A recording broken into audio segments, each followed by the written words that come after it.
오늘 나눌 말씀은 호세아 7장 8절에서 12절 말씀입니다. 에브라임이 여러 민족 가운데에 혼합되니 그는 곧 뒤집지 않은 전병이로다. 이방인들이 그의 힘을 삼켰으나 알지 못하고 백발이 무성할지라도 알지 못하는도다. 이스라엘의 교만은 그 얼굴에 드러났나니 그들이 이 모든 일을 당하여도 그들의 하나님 여호와께로 돌아오지 아니하며 구하지 아니하도다. 에브라임은 어리석은 비둘기같이 지혜가 없어서 애굽을 향하여 부르짖으며 아수르로 가는도다. 그들이 갈 때에 내가 나의 그물을 그 위에 쳐서 공중의 새처럼 떨어뜨리고 전에 그 회중에 들려준 대로 그들을 징계하리라. 아멘. 하나님은 이스라엘의 왕과 지도자들이 달궈진 화덕처럼 그들의 탐욕을 위해서라면 무엇이든 할 준비가 되어 있다고 말씀하셨습니다. 그래서 그들은 오만한 자들과 손잡았죠. 그들이 손잡은 오만한 자들은 불을 지피지 않아 식어있는 화덕처럼 언제든 불타올라 이스라엘을 삼켜버릴 테지만 이스라엘은 그것을 알지 못했습니다. 하나님이 아닌 다른 어떤 것, 물질의 풍요와 이방 나라와의 우호적인 외교 관계가 그들을 안전하게 보호해 줄 것이라고 생각하고 그런 것들을 의지한 이스라엘은 결국 모든 것을 잃어버리게 될 것입니다. 이스라엘은 그렇게 여러 민족들과 뒤엉켜 혼합되었습니다. 호세아 7장 8절 말씀입니다. 에브라임이 여러 민족 가운데에 혼합되니 그는 곧 뒤집지 않은 전병이로다. 에브라임이 여러 민족 가운데에 혼합되었다는 것은 에브라임이 정치, 종교, 문화 모든 분야에서 이방의 것을 받아들였다는 의미입니다. 정치적으로는 다른 나라들과 동맹을 맺거나 속국이 되었으며 그 과정에서 이방의 종교들을 받아들여 종교적으로도 이방신들과 그 예식을 받아들였습니다. 그러다 보니 자연스럽게 이스라엘 가운데에는 이방의 문화, 이방의 가치관과 세계관이 자연스럽게 스며들 수밖에 없었겠죠. 그러나 하나님은 이스라엘 백성들이 이방 민족들의 풍습에 동화되는 것을 경계하셨습니다. 레위기 18장 1절에서 5절 말씀입니다. 여호와께서 모세에게 말씀하여 이르시되 너는 이스라엘 자손에게 말하여 이르라. 나는 여호와 너희의 하나님이니라. 너희는 너희가 거주하던 애굽 땅의 풍속을 따르지 말며 내가 너희를 인도할 가나안 땅의 풍속과 규례도 행하지 말고 너희는 내 법도를 따르며 내 규례를 지켜 그대로 행하라. 나는 너희의 하나님 여호와이니라. 너희는 내 규례와 법도를 지키라. 사람이 이를 행하면 그로 말미암아 살리라. 나는 여호와이니라. 하나님은 이스라엘 백성들에게 애굽 땅의 풍속과 가나안 땅의 풍속을 따르지 말고 하나님 안에서 하나님의 말씀을 따라 살아라. 그래야 산다. 이렇게 말씀하십니다.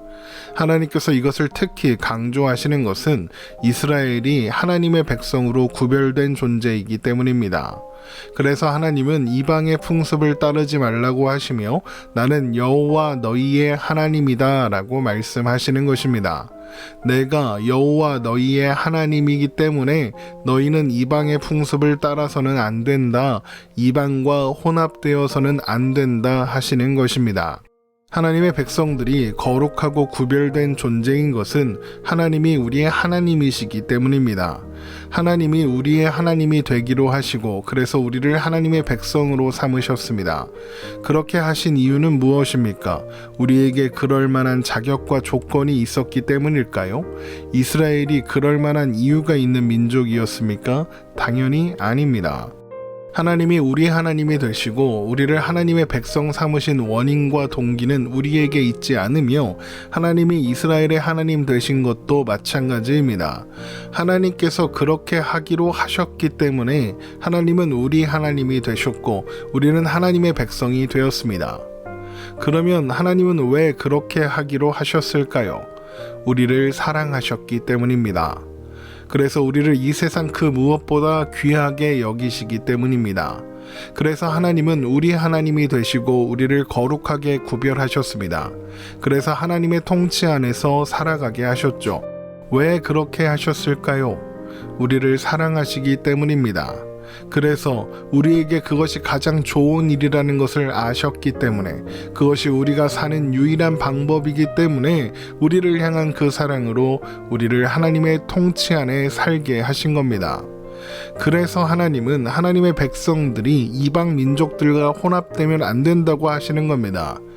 이방 민족들과 혼합된다는 것은 하나님께서 보장하시는 행복과 자유와 안전에서 벗어나겠다고 하는 것과 같으니까요. 그러니까 이방과 혼합되지 말라는 하나님의 명령은 하나님의 백성들을 속박하기 위한 것이 아니라 오히려 보호하시기 위한 명령이라는 것입니다. 그런데 이스라엘은 하나님께서 정하신 그 울타리를 넘어갔습니다. 그래서 이방과 혼합되었죠. 그래서 그들은 뒤집지 않은 전병처럼 되었습니다. 호세아 7장 8절의 말씀을 다시 한번 읽어보겠습니다. 에브라임이 여러 민족 가운데에 혼합되니 그는 곧 뒤집지 않은 전병이로다. 전병은 반죽을 얇게 펴서 만든 빵인데 이해하기 쉽게 그냥 부침개라고 생각하시면 되겠습니다. 그런데 후라이팬에 부침개를 올려두고 뒤집지 않으면 어떻게 될까요? 한쪽은 타고 한쪽은 익지 않을 겁니다. 그러니까 뒤집지 않은 전병이라는 것은 앞뒤가 다른 것을 가리키는 거고, 이것은 한쪽으로는 하나님을 섬긴다고 하면서 한쪽으로는 이방과 혼합되어 우상 숭배에 물든 이스라엘의 모습을 비유하고 있는 것입니다. 그런데 더 큰 문제가 있습니다. 그 문제란 바로 이스라엘이 이미 어느새 이방인들의 영향력 아래에서 벗어날 수 없는 지경이 되어서 죽어가고 있는데 자신들의 처지를 조금도 깨닫지 못하고 있다는 것입니다. 호세아 7장 9절입니다. 이방인들이 그의 힘을 삼켰으나 알지 못하고 백발이 무성할지라도 알지 못하는도다.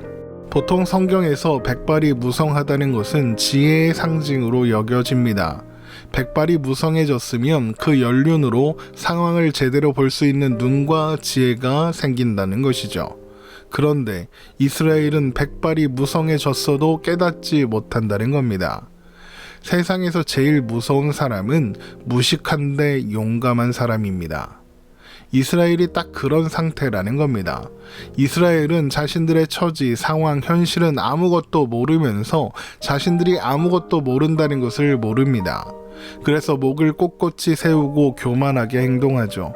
이방인들이 그들을 다 삼켜버리고 있는데, 그래서 그들의 운명은 풍전등화와 같이 위급한데 우리는 안전하다, 평안하다 하는 겁니다. 그래서 그들은 그 어느 때보다 하나님의 도우심을 구해야 하는 상황임에도 불구하고 하나님을 생각하지조차 않는 겁니다. 호세아 7장 10절 말씀입니다. 이스라엘의 교만은 그 얼굴에 드러났나니 그들이 이 모든 일을 당하여도 그들의 하나님 여호와께로 돌아오지 아니하며 구하지 아니하도다. 그러면서 이스라엘은 미련하게 그들을 삼켜버릴 이방 나라들 애국과 아수르에게 도움을 요청합니다. 마치 엉뚱한 곳으로 날아가는 어리석은 비둘기처럼 말입니다. 호세아 7장 11절입니다. 에브라임은 어리석은 비둘기같이 지혜가 없어서 애굽을 향하여 부르짖으며 아수르로 가는도다. 예로부터 비둘기는 먼 곳에서도 목표를 잘 찾아가는 똑똑한 새라서 전서구, 그러니까 우편부의 역할을 했던 새입니다. 그런데 미련한 비둘기는 엉뚱한 곳으로 날아갑니다. 마치 그 모습이 하나님 아닌 엉뚱한 곳에서 도움을 구하는 이스라엘의 모습과 같다는 거죠. 그래서 하나님은 이 어리석은 비둘기가 날아가는 길목에 그물을 쳐서 다 잡아버리겠다고 하십니다. 호세아 7장 12절입니다.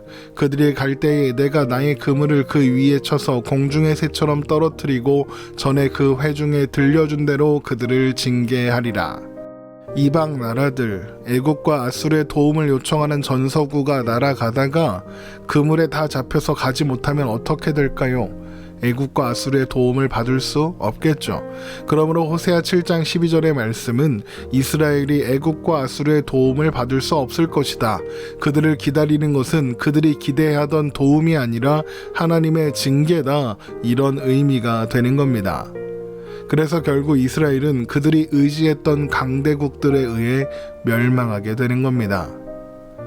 하나님의 백성들은 하나님 안에서만 안전하고 행복할 수 있습니다. 그래서 이스라엘이 사는 것은 하나님 안에서 하나님의 백성으로 사는 거죠. 하나님을 찾는 것입니다. 아모스 5장 4절입니다. 여호와께서 이스라엘 족속에게 이와 같이 말씀하시기를 너희는 나를 찾으라 그리하면 살리라. 그러나 이스라엘은 하나님을 찾지 않았고 하나님의 도우심을 구하지 않았습니다. 대신 세상의 강력한 힘을 가진 존재들을 찾았고 그들에게 도움을 구했습니다. 하나님 안에서만 안전하고 평안할 수 있는 존재가 하나님 아닌 다른 곳에서 안전을 보장받고자 했으니 그 결과는 뻔할 수밖에 없죠. 우리도 삶의 많은 순간 갈팡질팡합니다. 하나님을 의지해야 한다는 것을 알고 있지만 그러기엔 너무나 불안합니다. 그래서 하나님 의지합니다 라고 하면서도 한쪽으로는 나름대로 머리를 쓰면서 방법을 찾습니다. 도움이 될 만한 사람들을 찾아다니죠. 내 생각에는 이 사람이, 내 생각에는 저 사람이 도움이 될 것 같은데 이상하게도 아무런 도움이 되지 않거나 신경조차 써주지 않는 일을 많이 만나게 됩니다. 그런데 그런 일이 많은 경우 언제 일어나느냐? 내 방법, 내 의지, 내 생각이 모두 실패했을 때, 그래서 내 마음대로 되는 일이 하나도 없다는 것을 깨닫게 되었을 때, 그래서 기도하며 하나님을 바라보는 것 밖에는 할 수 있는 일이 없을 때 일어납니다. 그래서 하나님은 우리에게 자꾸만 멈추라고, 가만히 서서 하나님이 하나님이신 것을 바라보라고, 불안한 마음, 걱정되는 마음 내려놓고 하나님께서 하시는 일을 바라보라고 말씀하시나 봅니다. 시편 46편 10절 말씀입니다. 이르시기를 너희는 가만히 있어 내가 하나님됨을 알지어다. 내가 문 나라 중에서 높임을 받으리라. 내가 세계 중에서 높임을 받으리라 하시도다. 그래서 이스라엘도 결국 모든 것을 잃게 되었을 때, 그들이 생각했던 모든 도움이 사라졌을 때 하나님을 바라보고 하나님의 은혜와 도우심을 구하게 될 것입니다. 바로 그때 하나님은 그들을 회복하시겠죠. 우리가 두렵고 불안해하는 그 순간에도 하나님은 우리와 함께 계시며 일하고 계십니다. 하나님은 우리에게 주어진 지금 이 순간을 살아가라고 하십니다. 내일에 대한 두려움과 불안함으로 지금 살아가야 하는 현실 오늘을 놓치지 말라고 하십니다. 삶의 두려움과 불안함이 우리를 엄습해 올 때, 그래서 뭐라도 해야겠는데 뭘 해야 할지조차 모르겠어서 안절부절하게 될 때, 잠시 멈춰서 사방이 막혔어도 언제나 열려있는 하늘을 바라보며 하나님께서 행하실 일을 기대함으로 오늘을 살아가면 좋겠습니다. 여러분, 이것이 참된 지혜입니다. 오늘 말씀 이렇게 마치겠습니다. 오늘도 복된 하루 되시기를 주님의 이름으로 축원합니다.